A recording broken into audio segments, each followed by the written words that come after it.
Big money equals big freedom. How often do we hear that money isn't really all that important?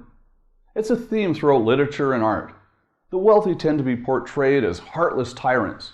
Just think of Ebenezer Scrooge, or It's a Wonderful Life, Mr. Potter, and The Simpsons, Mr. Burns.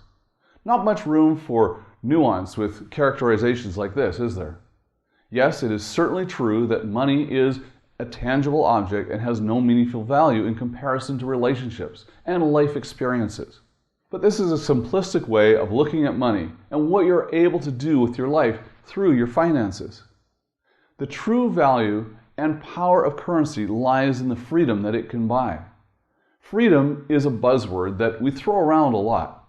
If you need to define what it means for you personally, that's really important. It's an important aspect of what we do. My definition for freedom is simple. It means that I'm able to do largely what I want, whenever I want, without the constraints of worrying about money. I suspect that your definition will likely revolve around a variation on the same general impulse.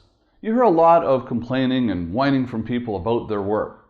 How quickly would they walk away from it if they were really to win the lottery tomorrow? And yet the story plays out again and again for lottery winners and many new retirees.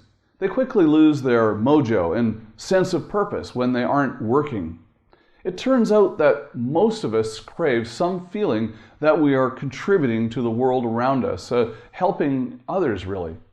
In short, we like to work, at least when work aligns with what we are passionate about and really enjoy. And crucially, we have control over how we carry out our duties.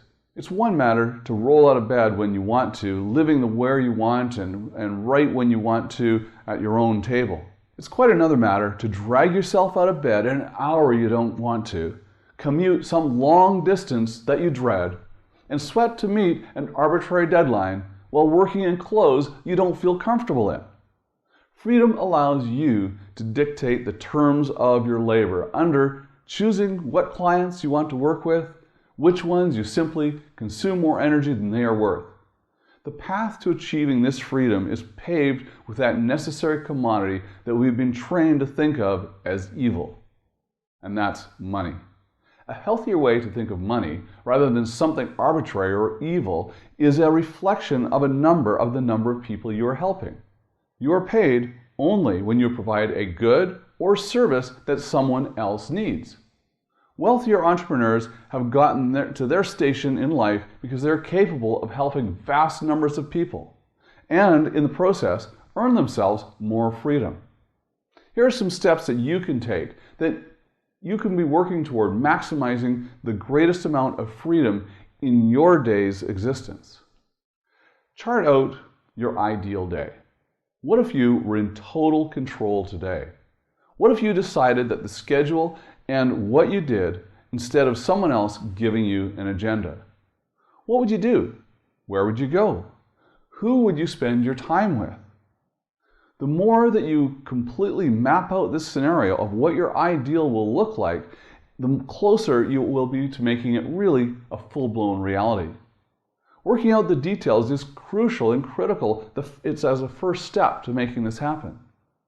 Also, develop a specific vision. Don't just think about one day in particular. Imagine what your life could look like over the long haul, in a year, or 5, or even a decade. Then imagine for yourself what steps, both big and small, that you need to be taking today to make this picture come to life. It's important to find yourself a role model. I'm so grateful that I was able to find success mentors, but it didn't happen till a little bit later in life. I could emulate and ask for advice. You should seek out people who are living the life of freedom that you aspire to and begin to emulate their same steps from as early an age as you can. They'll have much to show you about what it takes to and what it's like to set your own schedule and to earn your kind of success that you are really after. Simplify your surroundings is also an important step. The goal of wealth accumulation should not be to merely acquire material items. What you may find out is that the weight of all of the items has its way of holding you back and distracting you from what it is that really matters to you. Ask yourself, do your possessions really make you happy? Or do they just instill you to desire to go shopping again? Decluttering and downsizing can be a critical step toward earning freedom for some people and from your possessions. Be sure to get out of debt. You will never be free as long as you are held down by debt. These sums will constrain you and your choices and keep you from making decisions based on what you want, rather than dollars and cents, and maybe what you need at that moment. Think creatively about what you could be doing each month to generate additional cash flow and tackle that debt now. Commit yourself completely. This is critical. You need to remove any hesitations or mental barriers that are holding you back from going for it.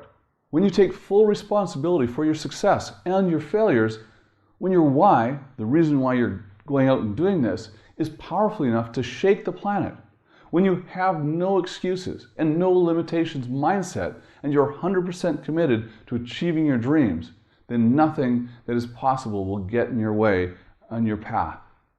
I mean, how badly do you want to live the life that you've imagined? One filled with the total freedom. You can do this. You can commit to this. Create additional sources of income and make sure it's passive where possible. The key to real wealth is residual or passive income. That is to say, money that you continue earning even while you're not working. There are many examples. Think of writers and artists who continue to receive royalties based off of sales of articles or books that they have written. Or perhaps you can imagine a property owner who continues to receive rent checks long after he has made the repairs and refurbishments on the home. And what about creating an online store where people can come to your store 24 hours a day, 7 days a week, and pay you for whatever your product or service is? No matter how hard someone may work, there is simply no way that they can compete with the magical compounding effect of someone who is in possession of multiple streams of passive income or massive leverage. There are many options out there if you push yourself to think creatively. Also, take time out for a day of freedom, if you will. There is such power in visualizing and even acting out what the ideal day would be like for yourself. What will you be doing when you're living your freedom and your lifestyle that you desire? I mean, will you be traveling? Will you be working on personal projects or exercising more? Why not try out what your dream state is like today? Take a full day and practice living it now. It will give you inspiration over the long haul. Tell me, what steps can you take now to assure yourself of financial freedom? Are you working to make yourself rich? Or your boss rich? Tell me about your strategies. Tell me what it is that you're thinking in the comments box. Stay in touch with me by following and talking to me on Facebook and subscribing to my YouTube channel. Be sure to register on my website, TonyNewmeyer.com, to receive ongoing free trainings, inspirations, and more. And remember, always live rich.